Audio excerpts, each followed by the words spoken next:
बात करते थे और जो तथ्य आपके सामने पेश किए थे, आज हम शिक्षा घोटाले को, दिल्ली के अंदर जो शिक्षा घोटाला हुआ है उसको लेके आपके सामने प्रस्तुत हुए हैं।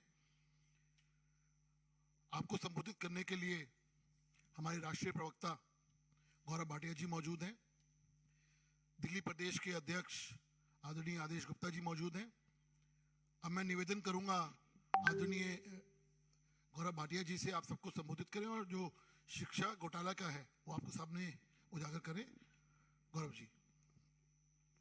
सभी पत्रकार बंधुओं को नमस्कार। जैसा आप देख पा रहे हैं, हम लोग आपके समक्ष इससे पहले बड़ी प्रमुखता से जो अरविंद केजरीवाल की पाप सरकार है उसका आबकारी घोटाला सामने रखते आए हैं। इससे पहले स्वास्थ्य मंत्री दिल्ली सरकार के सत्येंद्र जैन, जिनको कट्टर ईमानदार का सर्टिफिकेट दिया था अरविंद केजरीवाल जी ने, वो 3 महीने से जेल में हैं, मंत्री पद से हटाए नहीं गए। तो स्वास्थ्य, आबकारी और जब बार बार कठिन प्रश्न इस मंच से भारतीय जनता पार्टी पूछती है और दिल्ली की प्रदेश इकाई आदेश गुप्ता जी के नेतृत्व में पूछती है, तो हमने देखा वो कहते थे पूरे विश्व के ऐसे बढ़िया शिक्षा मंत्री हैं मनीष सिसोदिया, न्यूयॉर्क टाइम्स में उनका नाम आता है, इसलिए उनको राजनीतिक द्वेष से प्रताड़ित किया जा रहा है। हमने भी कहा कि जब बात तथ्यों की हो रही है और इनका घोटाला उजागर करना हमारा दायित्व है, तो बात शिक्षा की ही हो जाए। और इस विश्वास और इस उम्मीद से आज ये बड़ा खुलासा अरविंद केजरीवाल की पाप सरकार का एक और भ्रष्टाचार उजागर करके कुछ सवाल हम लोग पूछेंगे।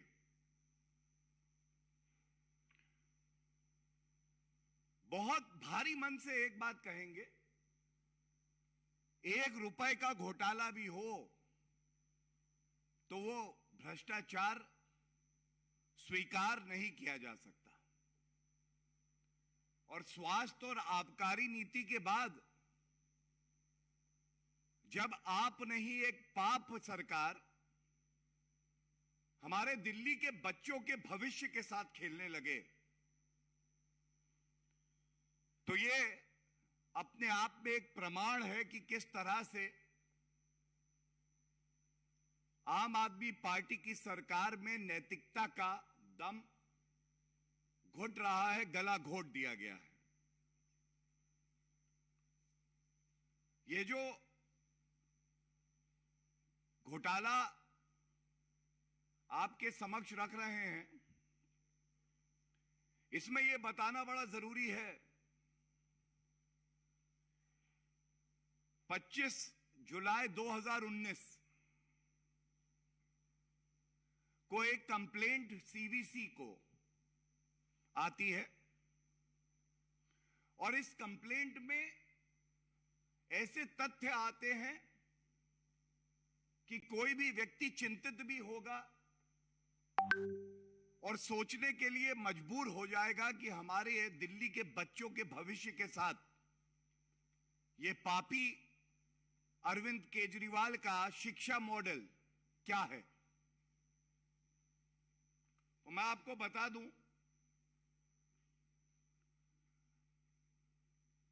आम आदमी पार्टी का मैनिफेस्टो अगर आप देखें तो उन्होंने वादा किया था कि 500 नए स्कूल दिल्ली में बनवाएंगे। ये 500 नए स्कूल तो नहीं आए, लेकिन एक बहुत ही सुनियोजित तरीके से पहले एक रिपोर्ट मंगवाते हैं अपने पीडब्ल्यूडी डिपार्टमेंट से। इस पीडब्ल्यूडी डिपार्टमेंट की रिपोर्ट, जो कि अरविंद केजरीवाल के ही इशारे पे दी गई, कहा जाता है कि हम जो स्कूल है वहां पे अतिरिक्त कमरे बनवाएंगे। अच्छा, अतिरिक्त कमरे बनवाएंगे, नए स्कूल नहीं खुलवाएंगे। ये अतिरिक्त कमरे बताते हैं 2400 कमरों की करीब क्लासरूम जिनको बनाना था, जरूरत थी, लेकिन इसको बढ़ा के 7180 करा गया। इस पे कंप्लेंट में यह भी आया कि जो कंस्ट्रक्शन कॉस्ट है वो टेंडर देने के बाद भी जो प्रावधान है सीपीडब्ल्यूडी मैनुअल में, उसकी अनदेखी करके लागत को बढ़ाते हुए, जिससे कि मुनाफाखोरी कर सकें, अपने चिन्हित ठेकेदारों को ठेका दे सकें, ये करते हुए कंस्ट्रक्शन कॉस्ट को करीब करीब 50 से 90% तक बढ़ाया गया। ये चिंता का विषय इसलिए है क्योंकि सीवीसी ने एक रिपोर्ट जिसमें यह स्पष्ट था कि घोटाला हुआ है, बड़ा घोटाला हुआ है, भेजी दिल्ली सरकार के जो विजिलेंस के सेक्रेटरी हैं उन्हें, और 2.5 साल पहले करीब फरवरी 2020 में। तो पहला सवाल अरविंद केजरीवाल जी ये है, अगर आप ढोंग, पाखंड और जो नौटंकी आप कर रहे हैं उसमें इतने व्यस्त नहीं थे, तो ये रिपोर्ट जो भेजी गई 2.5 साल पहले आपको, हमारे बच्चों की शिक्षा और क्लासरूम को लेकर जो घोटाला हुआ है, आपने इसका संज्ञान लिया, और संज्ञान लिया तो 2.5 साल में क्या कार्रवाई करी? ये पहला प्रश्न है हमारा। और इस बार नाटक करने से काम नहीं चलेगा, क्योंकि तथ्य बहुत मजबूत हैं।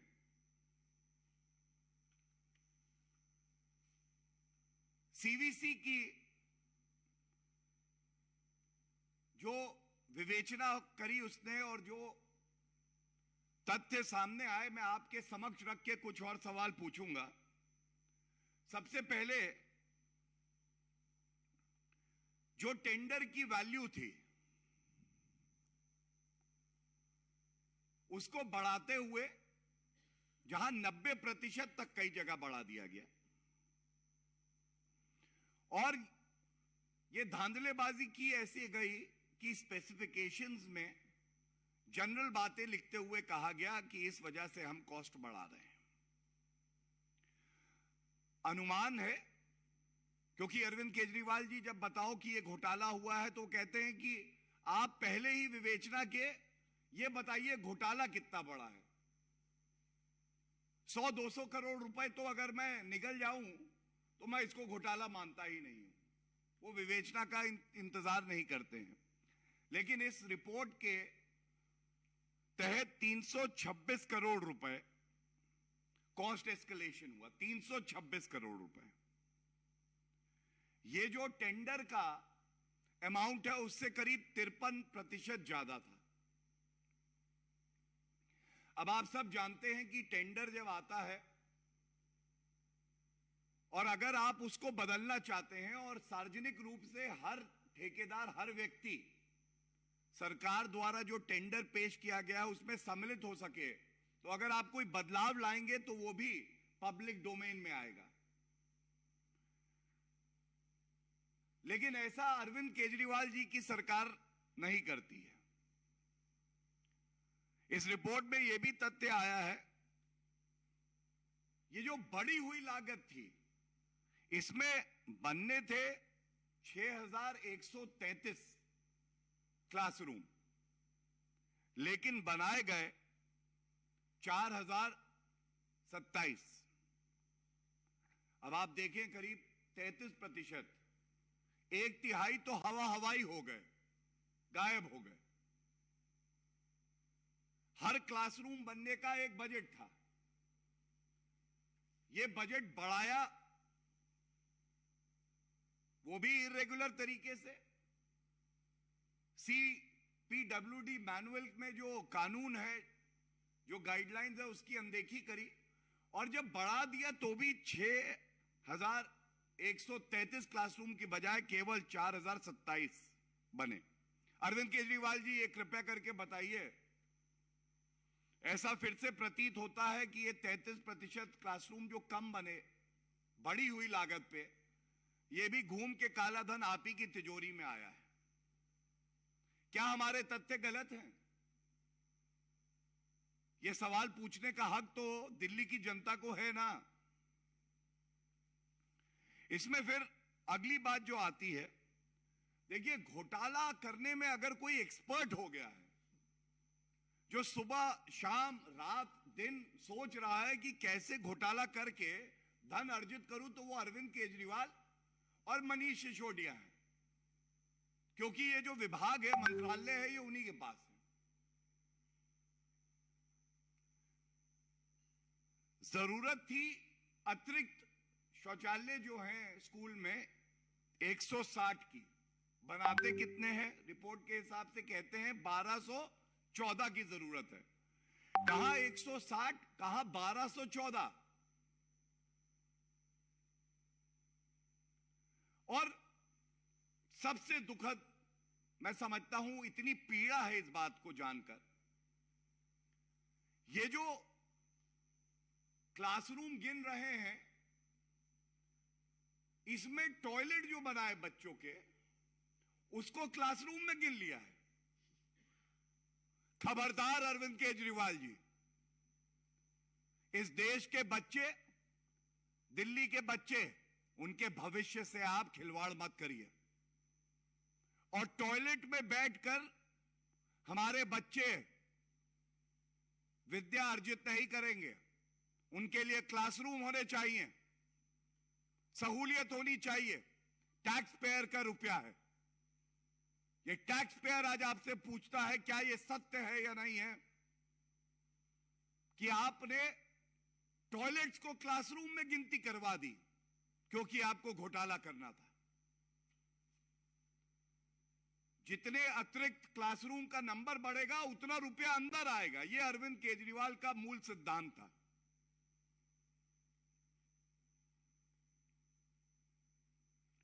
इसके अलावा घोटाला किस स्तर का है, तभी कहते हैं आप नहीं पाप है।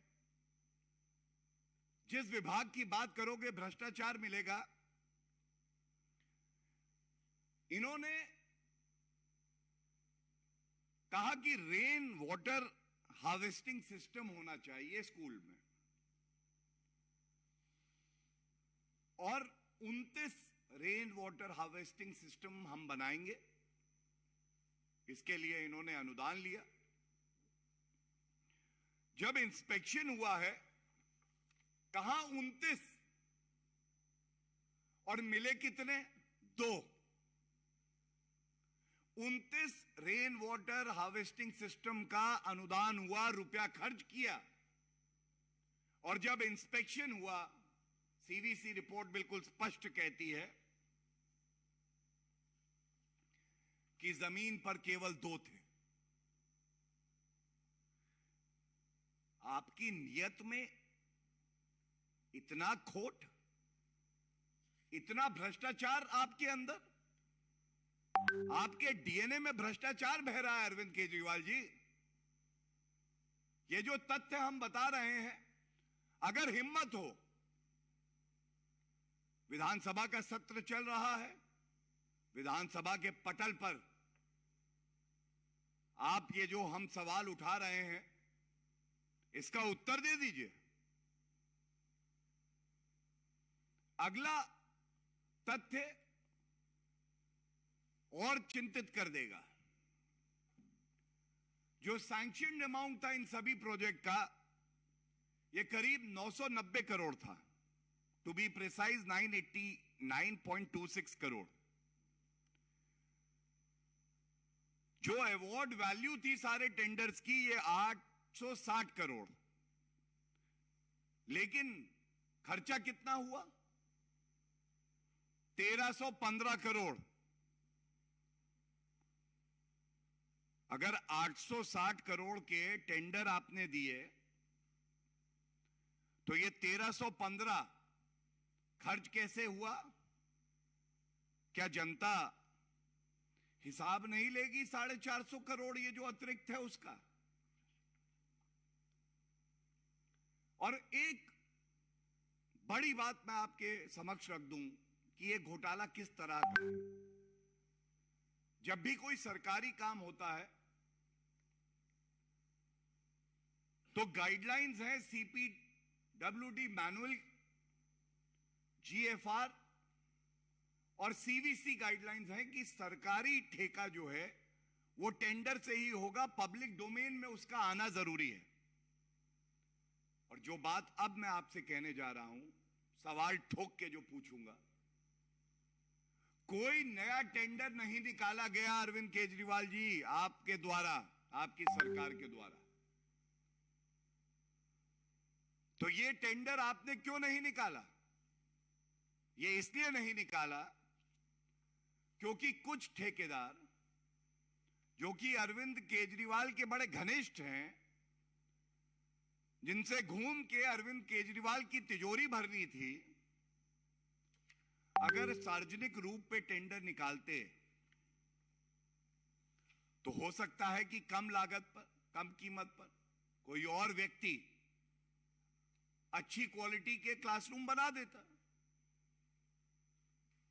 ज्यादा क्लासरूम बनते, लागत कम होती। लेकिन एक नुकसान अरविंद केजरीवाल को हो जाता कि उनकी तिजोरी में रुपया नहीं आता, तो इसलिए टेंडर ही नहीं निकाला गया। और इसके साथ लिखा है कि जो भी आधे अधूरे क्लासरूम बने और टॉयलेट जिनको ये क्लासरूम मानते हैं वो पूरे भी नहीं किए गए और उसमें भी क्वालिटी इश्यूज हैं। ये जो बातें आपके समक्ष रखी हैं, इसका सारांश यही निकाला जा सकता है। एक तरफ केंद्र सरकार है, वो कहती है जीरो टॉलरेंस फॉर करप्शन, और दूसरी तरफ अरविंद केजरीवाल की सरकार है जो कहते हैं I Arvind Kejriwal hereby guarantee you 100% absorption of corruption. अगर आप करप्ट हैं, मेरे पास आइए, आपको सम्मिलित करना मेरी जिम्मेदारी है।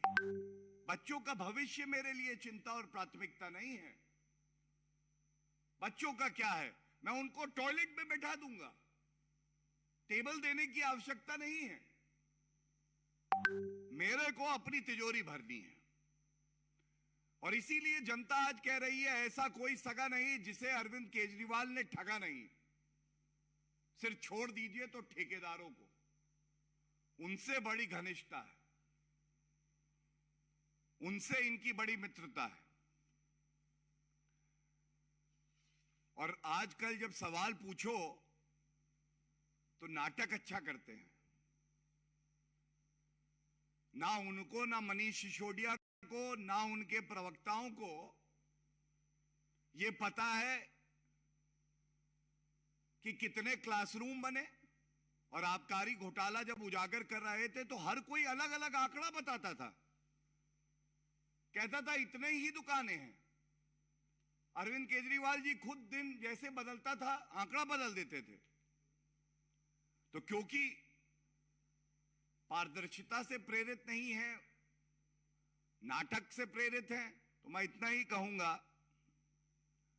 आपका तो लगता है बस यही एक सपना, आपका तो लगता है बस यही एक सपना, न्यूयॉर्क टाइम्स का नाम जपना, न्यूयॉर्क टाइम्स का नाम जपना, जनता का माल अपना।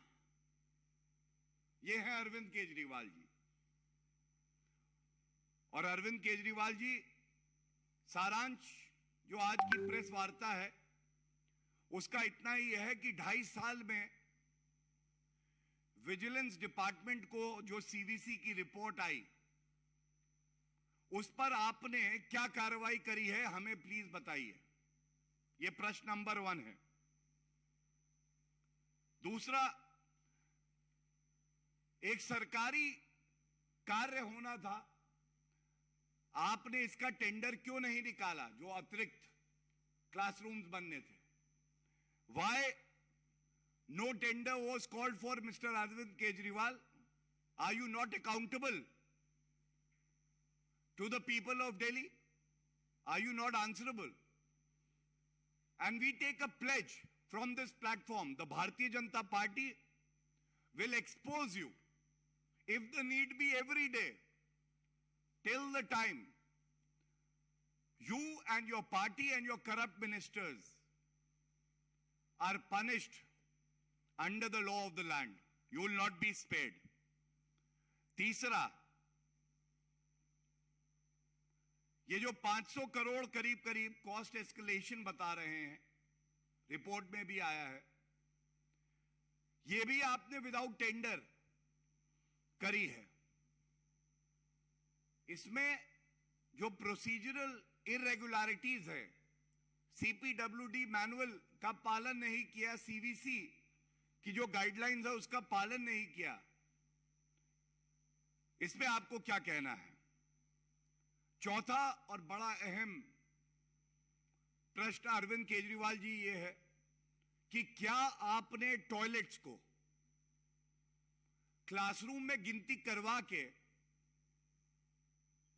और उसको क्लासरूम की तरह जनता के बीच में रखा? क्या आप चाहेंगे कि आपका परिवार का कोई बच्चा बाथरूम में बैठकर शिक्षा अर्जित करे? यह पाप है, पाप। और इसीलिए हम कहते हैं आप नहीं, पाप है। ये जो सवाल पूछे गए हैं और जो तथ्य उठाए हैं, यह दिखाता है किस तरह से स्वास्थ्य मंत्रालय में पहले घोटाला करते हैं, फिर आबकारी नीति का घोटाला सामने आता है, और जो शिक्षा मॉडल कहते हैं वो कुछ नहीं है, वो अरविंद केजरीवाल का वसूली मॉडल है। और इन्होंने हमारे बच्चों को भी नहीं बख्शा। जनता आपको ऐसा सबक सिखाएगी, आपका सारा नाटक निकल जाएगा अरविंद केजरीवाल जी। और भारतीय जनता पार्टी पुरजोर तरीके से अपना सारा बल लगा देगी, सारी ताकत लगा देगी, लेकिन दिल्ली के बच्चों का भविष्य अंधकार में नहीं होने देगी। धन्यवाद। धन्यवाद गौरव भाई। अब मैं निवेदन करूंगा दिल्ली प्रदेश भारतीय जनता पार्टी के अध्यक्ष आदरणीय आदेश गुप्ता जी की से आपको संबोधित करें। आदेश जी। धन्यवाद हरीश जी। सभी पत्रकार मित्रों को मेरा नमस्कार। अभी गौरव जी ने बहुत विस्तार से इस घोटाले के बारे में आपको बताया है। मैं दिल्ली के मुख्यमंत्री अरविंद केजरीवाल जी से यह पूछना चाहता हूं कि आखिर वो कौन सी वजह थी कि 2.5 साल आपने सीवीसी की रिपोर्ट को पब्लिक डोमेन में नहीं आने दिया। सीवीसी की फाइंडिंग्स को जो दिल्ली में आपके द्वारा जो स्कूलों में कमरे बनाए जा रहे थे, और उन कमरों पर जब जांच हुई सीवीसी की, तो जो फाइंडिंग्स थी वो 17 फरवरी 2020 को वो फाइंडिंग्स आपके पास आ चुकी थी, लेकिन विपक्ष के लगातार आरोप लगाने के बाद भी आपने वो फाइंडिंग्स जनता के सामने नहीं रखी।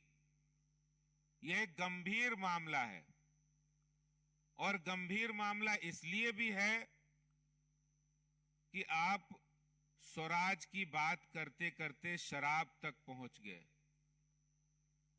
स्वराज की और ईमानदारी की बात करते करते आपने शिक्षा के मंदिरों को भी नहीं छोड़ा।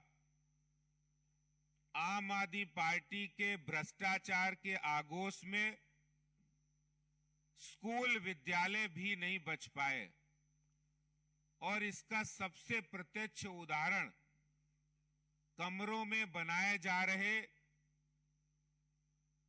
जो निर्माण किया जा रहा उसमें बड़ा घोटाला है। सीरीज ऑफ करप्शन, ये केजरीवाल सरकार सीरीज ऑफ करप्शन चला रही है। शराब घोटाला करते हैं, शराब के ठेकेदारों को दिल्ली के खजाने की लूट करने की छूट देते हैं, और जब विद्या के मंदिर की बात आती है तो कमरे बनाने के नाम पर जो खुली लूट दिल्ली के अंदर आम आदमी पार्टी सरकार में हुई है, उसके बारे में मैं बताना चाहता हूं। क्या अरविंद केजरीवाल जी बताएंगे कि बिना टेंडर के आपने 500 करोड़ रुपया जो खर्चा किया उसका क्या हिसाब किताब है? जबकि सीपीडब्ल्यूडी मैनुअल कहता है कि कोई भी टेंडर की जो टेंडर्ड कास्ट होती है उससे 10% से ज्यादा आप खर्चा नहीं कर सकते हो। अगर 10% से ज्यादा खर्चा होता है तो उसके लिए नया टेंडर करना पड़ेगा। लेकिन अरविंद केजरीवाल जी ने नहीं किया, इनके शिक्षा मंत्रालय, पीडब्ल्यूडी मंत्रालय ने नहीं किया, तो जरूर इसमें दाल में कुछ काला था। जरूर आप अपने लोगों को ठेके दिलवाकर भ्रष्टाचार करना चाहते थे, किया है, इसीलिए आपने ऐसा नियमों का उल्लंघन किया है। दूसरी बात मैं ये कहना चाहता हूं कि जो भी आपने कमरे बनाए, उन कमरों को भी सही तरीके से नहीं बनाया गया। सीबीसी की रिपोर्ट कहती है कि ना सीपीडब्ल्यूडी के मैनुअल्स का नियमों का पालन किया गया, न सीबीसी की गाइडलाइंस का पालन किया गया, न जनरल फाइनेंस रूल का पालन किया गया। और एक प्रश्न आज भारतीय जनता पार्टी आपके सामने जनता के समक्ष भी खड़ी करना चाहती है कि जब भारतीय जनता पार्टी आपके सीरीज ऑफ करप्शन पर प्रहार करती है और उसको उजागर करती है, तो आप सीरीज ऑफ ड्रामा शुरू कर देते हैं, बेचारा पॉलिटिक्स शुरू कर देते हैं, नई नई स्क्रिप्ट लाकर जनता का ध्यान भटकाने की कोशिश करते हैं। लेकिन आज मैं ये कहना चाहता हूं कि आम आदमी पार्टी की सरकार चाहे कितनी भी कोशिश कर ले, अरविंद केजरीवाल या मनीष सिसोदिया कितनी भी कोशिश कर ले, लेकिन ये भ्रष्टाचार को उजागर जो हुआ है, ये जनता के सामने रखने से भारतीय जनता पार्टी को कोई रोक नहीं पाएगा। और यह बात अब स्पष्ट हो गई है कि एक 15 बाई 20 का कमरा जो 300 स्क्वायर फीट होता है, उस कमरे की लागत कितनी है? मैं ये नहीं कह सकता हूं, लेकिन मैं इतना जरूर कहूंगा कि अगर एक टुकड़ी वाले कमरे की, पूरा आरसीसी का लेंटर नहीं पड़ा है, ये सेमी परमानेंट स्ट्रक्चर जिसमें गाटर और टुकड़ी से कमरे बनाए गए, वो 20 बाई 15 के कमरे की क्या लागत होगी? अगर 2000 स्क्वायर फीट 2000 पर स्क्वायर फीट भी होगा तो 6 लाख से ज्यादा इसकी लागत नहीं आती है। और मैं आज चुनौती देना चाहता हूं अरविंद केजरीवाल जी को। 33 लाख रुपए उन्होंने एक कमरे पर खर्चा किया है। दिल्ली की जनता के टैक्स पेयर की गाड़ी कमाई का पैसा उन्होंने भ्रष्टाचार में लुटाया है। और मैं आज ये भी घोषणा करना चाहता हूं कि भारतीय जनता पार्टी आज के दिन से एक नोटिस जारी करने वाले हैं दिल्ली के उन तमाम बिल्डरों के नाम कि आइए और आप एक अपना कोटेशन दीजिए, आकर के निविदा दीजिए कि 15 बाई 20 का सेमी परमानेंट स्ट्रक्चर का जो कमरा है, टुकड़ी वाला कमरा, वो कितने में बनेगा है। केजरीवाल जी तो 33 लाख में बना रहे हैं। केजरीवाल ने 33 लाख का कमरा बनाया, आइए आप कितने में बनेगा। मैंने कई लोगों से बात की है, कोई 5 लाख, कोई 6 लाख। लेकिन मैं आज ये प्रेस वार्ता में भी ये कहना चाहता हूं, और जब ये निविदा 3 दिन के बाद फिर भी एक बार प्रेस वार्ता करके सारे कोटेशन आपके समक्ष रखूंगा, तब वास्तव में आज केजरीवाल ने जो घोटाला किया है उसकी भी असलियत जनता के सामने आ जाएगी कि किस तरह केजरीवाल ने इस घोटाले के नाम पर शिक्षा के मंदिरों को भी नहीं छोड़ा, जहां बच्चों को टॉयलेट में पढ़ने के लिए वो मजबूर कर रहे हैं। दूसरी एक प्रमुख बात मैं कहना चाहता हूं कि उन्होंने जिस आर्किटेक्ट को अपॉइंट किया, जिस कंसल्टेंट को अपॉइंट किया, हर काम टेंडर से होता है। सरकार में कोई काम बिना टेंडर के नहीं हो सकता।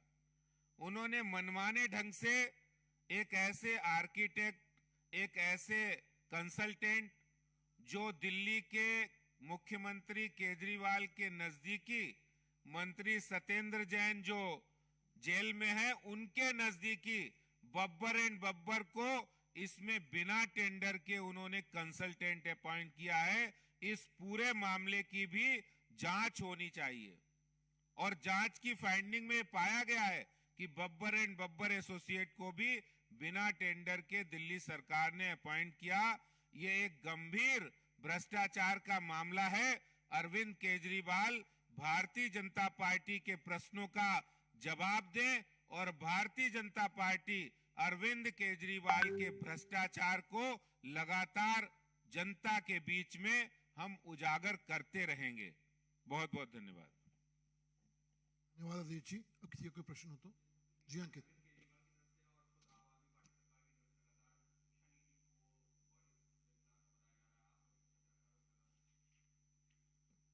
देखिए, इस पे कोई द्वेष भावना नहीं है। अरविंद केजरीवाल जी आज भारतीय राजनीति के मुंगेरी लाल हैं। वो तथ्यों से बहुत दूर हैं, और जो तथ्य हमने उठाए हैं ये उनकी पोल खोलता है। The greed of Arvind Kejriwal is more important than the need of our children. ये जो लालच है धन अर्जित करने का, ये अरविंद केजरीवाल जी की प्राथमिकता है। और बच्चों की जो पढ़ाई है वो तो टॉयलेट से भी हो सकती है। आज सवाल ये है, इस मंच से जो तथ्य हमने रखे हैं, जो व्यक्ति अरविंद केजरीवाल भ्रष्टाचार के मुद्दे पर ही राजनीति में आया था, वो इतनी गंभीर एक रिपोर्ट आती है, 2.5 साल तक ठंडे बस्ते में क्यों रखी जाती है, उसमें क्या कार्रवाई हुई है, ये प्रश्न तो पूछा जाएगा।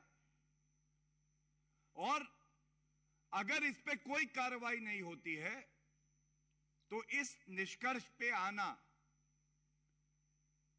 कि आबकारी घोटाले की तरह इस घोटाले में भी अगर कोई मास्टरमाइंड और किंगपिन है, वो अरविंद केजरीवाल है। क्योंकि जब आप ही निर्देश करोगे, आप ही रचना करोगे एक भ्रष्टाचारी स्कैम की, तो रिपोर्ट आने पे आप कार्रवाई क्यों करोगे? और ये सारे तथ्य जो रखे हैं, इससे बिल्कुल स्पष्ट हो जाता है, भाग केजरीवाल भाग। वो किसी प्रश्न का उत्तर नहीं देंगे, वो नहीं बताएंगे कि क्यों 2.5 साल तक कार्रवाई नहीं हुई। वो नहीं बताएंगे कि उनके हर मंत्रालय में एक घोटाला पकड़ा जा रहा है। स्वास्थ्य मंत्री 2 प्रदेश में थे, हम कहते हैं 100% करप्शन इन हेल्थ। 2 प्रदेशों में सरकार, 2 स्वास्थ्य मंत्री दोनों अरेस्ट हुए भ्रष्टाचार के आरोप में। अब यह कहना गलत नहीं होगा कि दिल्ली की पूरी सरकार में हर मंत्रालय में भ्रष्टाचार है।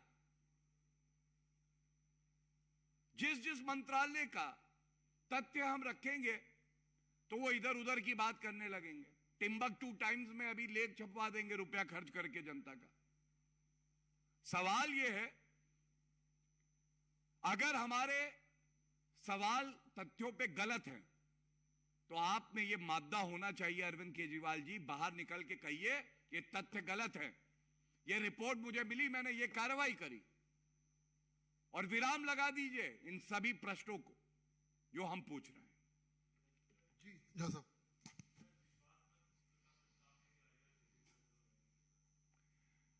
लोकतंत्र में सबसे बड़ा जो विश्वास मत है, वो जनता का विश्वास आप पे है कि नहीं है।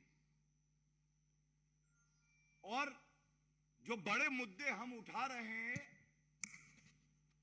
उससे विषयांतर करने के लिए अरविंद केजरीवाल जी कभी न्यूयॉर्क टाइम्स, कभी दूसरे विधानसभा चुनाव, कभी कहेंगे 20-20 करोड़, 20-20 करोड़। अरे इधर उधर की बात ना कर, ये बता तू इतना भ्रष्टाचारी क्यों है? हमारे जो सवाल है उसका उत्तर दे दीजिए बस। जी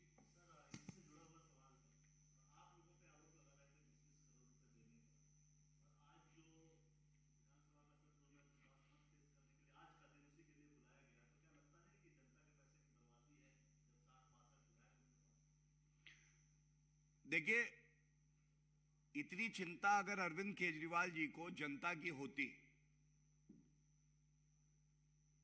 तो जो घोटाले उनकी नाक के नीचे उनके निर्देशों से हुए हैं जनता के समक्ष आते। और उनको बड़ा शौक है, एक टोल नंबर दे रहा हूं, फोन नंबर। आज अरविंद केजरीवाल जी का जो टोल नंबर है जनता की नजरों में, वो है 420-9211 420। पहले 420 ही करते हैं, फिर 9211 हो जाते हैं, फिर एक और 420 ही पकड़ी जाती है। एक टोल नंबर बना दे, पता चल जाएगा। बच्चों को टॉयलेट में पढ़ाने का कार्य कर रहे हो, जनता तुम्हें पॉलिटिकल सिस्टम से फ्लश कर देगी, याद रखना। धन्यवाद। Thank you everyone.